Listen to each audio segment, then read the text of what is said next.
So how do you think the fishing's changed out here in Colorado? It's not changed much since I've been here. You don't think so? Was a little better, but Right. Yeah, there's always like a lot of controversy about, the changes and such that have happened. Because I come from Southern California, and it was just so many people. There was just this huge influx of people around the mid-90s, and it just ruined fishing, yeah. And a lot of people, that's always like a big debate, So do you ever sell any of your baits, or? Yeah, I sold everything I had this weekend. Damn.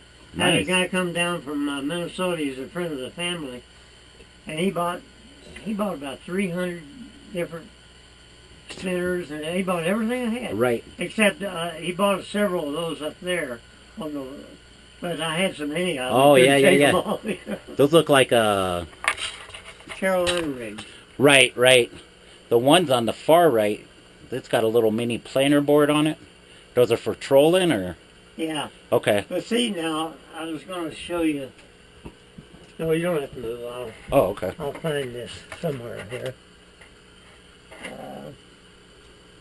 I made this thing myself because my line always gets twisted when Right. and then you can pull this and you can put all kind of weights on it. Right. And because you can't buy those long tolls anymore, the cowboy belts and things. Right. You get those short ones and they charge you the same amount of those that they used to charge for the big ones. Right. They put 3 on theirs, I put 10 on mine.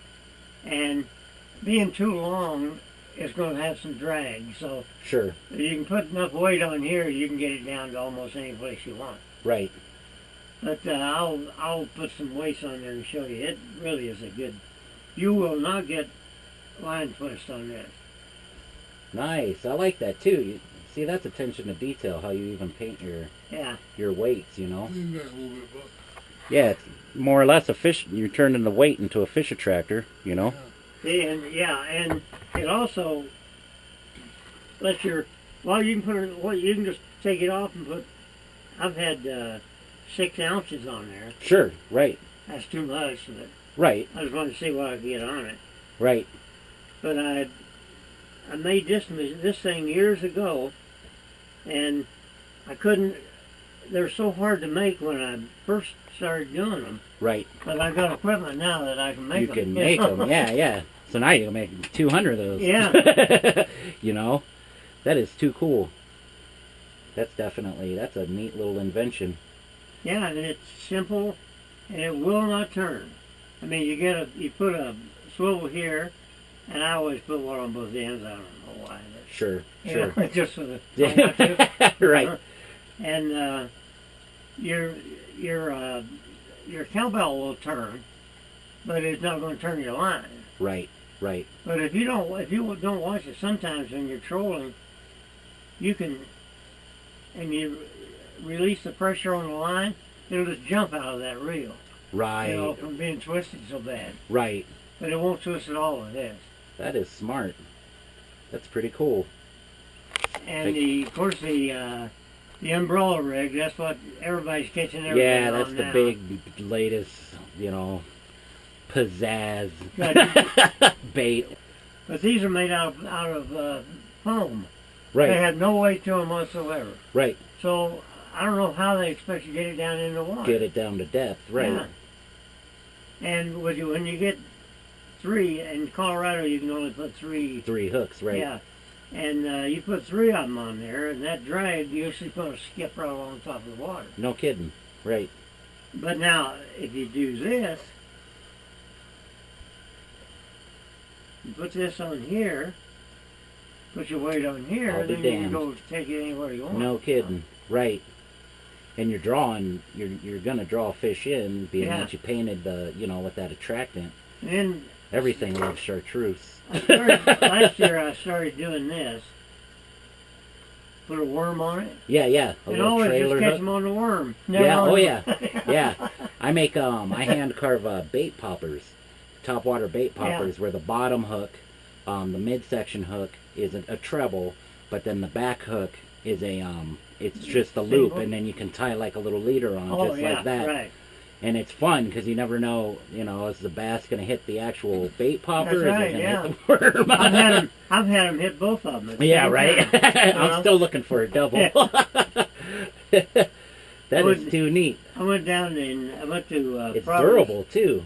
All the materials you're using, that thing's going to last a lifetime. Yeah, that's and red, I don't know, I think, you make lures for the fishermen, not for the fish. Oh, yeah. Yeah. Oh, yeah. And the red's supposed to indicate blood, and they see blood all the time when they... Right. So, I don't know if that helps or not, but it sure works. I'm a real big guy on flash. I like chrome Castmasters and, chrome maps and stuff. I just do. I just love to cast. Yeah. I do like to troll, but not all the time. Seems kind of like there's certain things in fishing, like trolling, and when I went ice fishing, they have jaw jackers. I don't know if you've ever seen that, but it's basically like it's like a preloaded. You're loading your little ice rod, and it's set up on a little trigger, so when the fish takes it, it goes and sets the hook. Bass Pro Shops, Cabela's, they don't have hardly anything. They don't. I was shocked. You have to go online if you want to buy something. Right. Have you gone to the new one? Yeah. Yeah. They don't even have nothing for ice fishing. They have hardly nothing. I was shocked. The one in Denver doesn't have much of anything anyway. Right. I bought, I've got so many rods that I bought a Shimano, and there's no real good reason except I like the name. Right. And I had to order every one. They didn't have one rod that I wanted up there. Right. I noticed a lot of their stuff too. They take real good quality, real brands, but then they put them on the BPS brand rod. Yeah. And I don't want the BPS brand rod. Yeah, it's give me the that rod was and real good for 1 year, and then they changed it next year. Yeah, exactly. And you want the best one, because and the newest one's got to be the best one, right? Oh yeah, of course. So you spend your money. Oh, there it is. There's the one I was looking for. Yeah. Now this would be an ounce and a half total. These are 3/4 ounce. Right. Well, how much weight do you think you'd? We'll probably use almost 2 ounces on two, like that. yeah, 2, 3 ounces. 2 1 ounce? Now this is 1 ounce. Yeah. So I'll give you a couple of the 1 ounce. Neat. Now is that what you want to? Yeah. Okay. I've got it stuck under here too. I hope someday I have a workshop like this. Whoa! Did I kill you? That's the lead box right there. Yeah, I've got the big box up there with them on it. I can't lift it. Right. Painted yourself in a corner on that one. That's right. Let's see now, I have to find out which way they're going.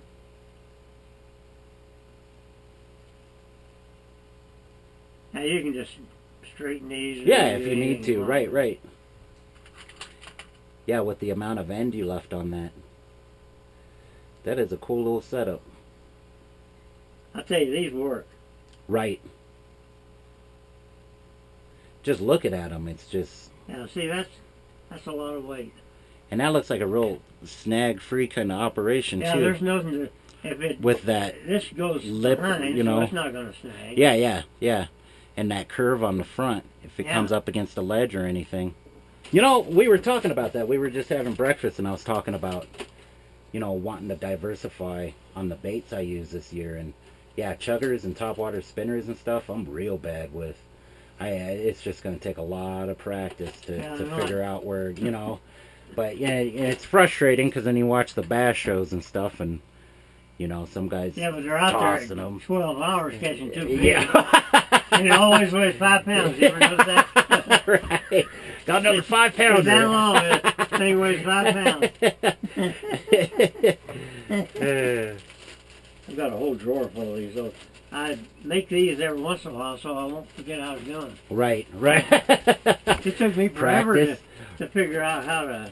Well, there's one already. Yeah. It's already got the 2 ounces on it. Yeah, that's a neat little setup, man.